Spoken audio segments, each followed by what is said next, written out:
La chinoiserie. Rema pona kofite, pona kofite, pona kofite.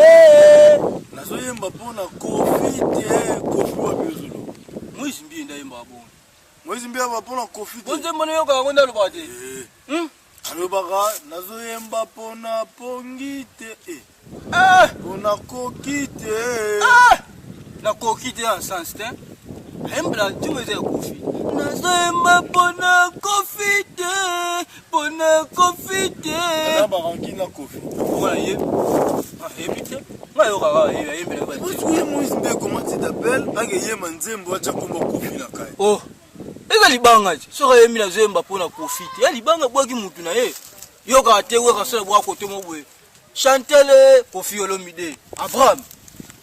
Kofi Olomide Abraham. Moi boka Abraham wa zaka pa JB. Boka Kofi Olomide Abraham. Yo pe Moïse Mbiembeli. Nazoyemba pona kofite. Aboki ka libanga. Donc ça neti mabanga mutu musicien aboki musicien. Ba on va musicien. Yala baba. Tu vas se continuer au solo là. Tout est ma photo. Rappelle la moi. Tu lis le moté. Moi. Moi la mère ma bébé Lisa. Bébé Lisa.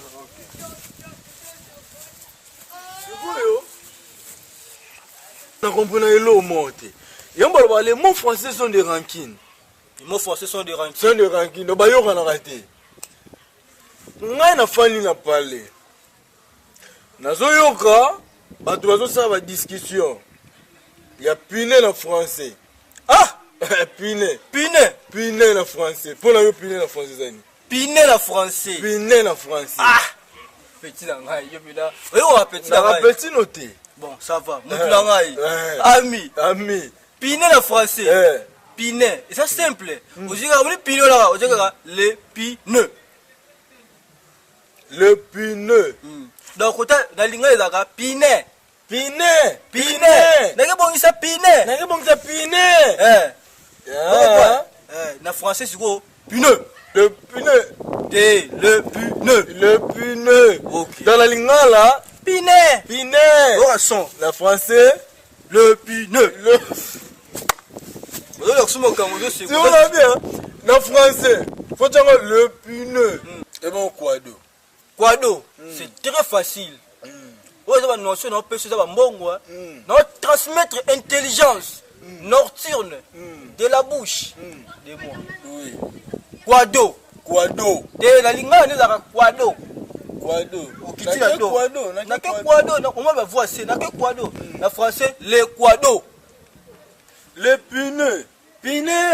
Le quado. Te quado. Dans la français, il faut le demander dans le Canada. Quado. Donc, do randangan. Christian dangan. Bado. Basuki de Bado. Doris. Dodon Pela. Et bon, ma kwanza na français zani. Makwanza na français. Makwanza na français. Bon, normalement, makwanza na français, batangisa biso ngo. Mais jour batangisa biso babengana ngai. Tu vas bengani ngai. Makwanza na français. Les makwanza. Les makwanza. Makwanza en français. Flamme kapaya. Ah. Flamme gratter ko kwanza. Donc c'est makwanza na français. Kwanza munu awa ngeko wa mugusa partout. Flamme tabeka. On peut savoir la réponse mot insolite. Et ça va réponse mot. Nazo Yoka baba. On peut savoir la réponse mot insolite. Quand yo moko lo makwanza, flamme kapaya quand yo moko makwanza, gratter quand yo moko lo makwanza. Lobi nini? Kwanza munu. Donc makwanza na français. Flamme kapaya. Makwanza français flamme kapaya. Mais flamme kapaya mutagrata. C'est makwanza na français ne gratter. Ko gratter za mukusa. Baba yo soko bo lekina mayele. Oh mais gratter za mukusa. Ba gratter ni. Mukusa. Mama. Yo so zo mukusa basara. Ni pesa mukusa. Sentiment? Vous avez kizengi. Ya ba molo ba pineux, oyebite. Ba kizengi. O meyo ko tuna yo mutamayele beta ba joueur à play dada. Nani? Yo. bete bajoueur appelé idada yo mutu mayele Oza mayele était un petit. Makwanda la français gratté. te nga debo tokotika yango boye te soit fo toluka bamikolo Mais petit, moi na lekio na mayele, yo tuni nga makambo. yo oleki nga na mayele à la confusion de qui? À la confusion des mots. Des mots recherchés qui te donnent. Comment tu t'appelles yo oleka nga na Mais mayele? petit na ngai, soki ba nazaka petit no te bon, mutu na ngai. baba Baba, soki ba mikolo ba lobi ke ngam na za raison, on perd 1000 francs. nakopeso Tu payes 1000 francs, 1000 francs. 1000 francs. Donc nga na bi makwanda na français gratté, yo makwanda na français ni flamme papaya. Mais qu'on se le dise, le meilleur Transformers, les mecs, c'est Megatron. Mais jamais se trompe. Non, c'est mon baby, mec. Mais mec, Megatron a failli tous les tuer. Mais en plus, il est même pas mort, il est sorti du vivant intact. Mais alors, Hot il a ralenti le temps avec son fusil. C'est Et pas alors ça. Mais Baby a fait plus d'action que Hot Rod. Hein. Il a fait quoi Bumblebee, C'est un ancêtre. il a failli se faire buter par Optimus quand même sur le vaisseau volant, alors... Ouais, mais s'il n'avait pas la voix des Cybertrons, il allait mourir. Bon, on dit que c'est Hot Rod alors. Non, on dit que c'est Megatron. Non, si, Hot Rod. Ok, pierre, papier, ciseaux. D'accord. Pierre, papier, ciseaux. 1, 2, 3. Ah. Non, non. Et encore moi, mec, hein. Pierre, papier, ciseaux. 1, 2, 3. Pierre, papier, ciseaux. 1, 2, 3. Bah voilà, C'est Hot Rod. Ou alors c'est barricade. Non, c'est pas barricade. Bah, barricade, elle a quand même des armes stylées. C'est une espèce de monde comme ça qui balance des Avec mitraillettes. sa cigarette. Bah, on l'a vu en anglais. Ça aurait été déjà mieux si on l'avait vu en français, mais franchement, Moi, je dis que c'est quand même une femme occulte. tu te trompes. Non, moi j'ai dit c'est Bébé. Moi, je suis avec Gabriel. Ça doit être Infernocus quand même, le meilleur Transformers de ce film. Bonjour les vieux. Bonjour. Ça va hein? Ça va bien. bano baloba français moko makasi ole toluka bavie déjà bangolais apeti oyo bafrançais na bafrançais lokutu bazoloba eloko moko babeti na nkombo nango te tokoma totuna bango makwanda bango bakoyeba makwanda en français c'est quoi? bonjour bonjour encore Bonjour. Vous allez bien? Ça va bien. Bon omoni eloko toyela ezani tofandi kuna na base tosala gisi Je sais pas. Hein? Vous parlez de quoi? Vous parlez de quoi? Vous parlez de quoi? Tofandi kuna na vous parlez de quoi? Toye awa tozoluka On comprend rien du tout. oyo kape toloba na toloba pe ntango toye boye tozoluka makwanda na français c'est quoi?